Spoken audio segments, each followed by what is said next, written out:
This grandmother spent nearly 2 years in prison, all based on the word of a Phoenix police officer with a history of dishonesty. Francis Salazar was finally released when the court learned that officer was a documented liar and that his history was kept secret.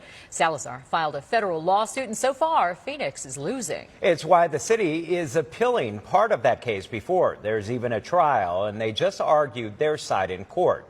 Here's ABC 15 Chief Investigator Dave Biscobee. We'll proceed to hear argument in the next case on the calendar, which is Francis Salazar versus the city of Phoenix. This is the U.S. Ninth Circuit Court, and this three-judge panel is hearing the city's appeal. Walking up to the mic, that's the city's hired attorney. She opened by criticizing a lower court judge by name. I have a tremendous amount of respect for Judge Bolton, but I have to say in this ruling, she got this wrong. She's talking about this ruling last year, one that created a huge legal risk for Phoenix PD. But before we get to that, we need to lay out the basics of Francis Salazar's case. She spent 22 months in prison for alleged drug possession. The conviction was based solely on the testimony of Officer Anthony Armour. No video. No pictures, no drug tests, no physical evidence, just his word. You have an officer who got on the stand and told you, I confronted her and she said, I'll take responsibility for it. That's it. End of inquiry. The judge eventually tossed Francis's conviction because Armour and Phoenix PD didn't tell the court he was a documented liar. A year before her trial, he falsely arrested a different woman and lied about it. Hiding something like that is unconstitutional. In the 1963 case, Brady v. Maryland, the Supreme Court ruled negative information or exculpatory evidence has to be disclosed to defendants. So can you address this issue about... And that takes us back to the city's appeal. The lower court judge ruled Officer Armour and Phoenix PD are not protected by qualified immunity when they didn't turn over that information before Francis's trial. Quote, it would not be unreasonable for a jury to conclude that Salazar's injury and her 22-month confinement would have been avoided if PPD had implemented proper training and supervision regarding police officers' obligations under Brady. And that ruling means the case will go to trial unless they settle, where the Ninth Circuit overturns that decision. She got this wrong. Officer Armour is entitled to qualified immunity. Now here's a timeline at the heart of this case.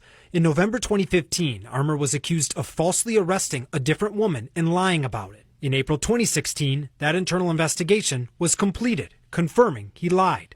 Then, 4 months later, in August 2016, Francis had her trial and Armour testified. But the court was not informed of Armour's past lies. And that's why I think the city's attorney argued two main things. One, it wasn't Armour's responsibility to disclose his lies. That was Phoenix PD's. And two, the department didn't have to turn over the finalized internal investigation yet. Why? Because even after an internal investigation is finished, the city doesn't consider it completed until they finalize the discipline.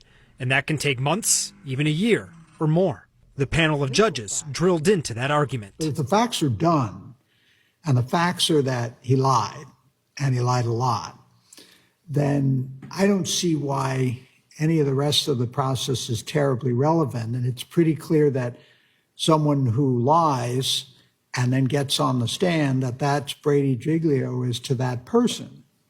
he disputes that he lied. I know, but the factual findings were made, and you've now conceded they can't be reviewed. I understand that, but that's one of the benefits to the municipality making the disclosures instead of leaving that to the officers. Police officers aren't lawyers. Police officers have different skill sets. And with time running out, the city's attorney tried to tell the court the ripple effect this could have if they let Salazar's case go forward against Armour. If a police officer could be held liable in this case, you would have Counsel, thousands of cases. I'd let you go over. I think we have your argument, and I appreciate the arguments of both counsel this morning. And the case of Salazar versus Phoenix will be submitted for decision. We should point out sometimes the feel and tone of these hearings don't always match the final result. As of right now, there's no set date for a decision, but it usually takes several weeks, sometimes more. I'm investigator Dave Biscobee.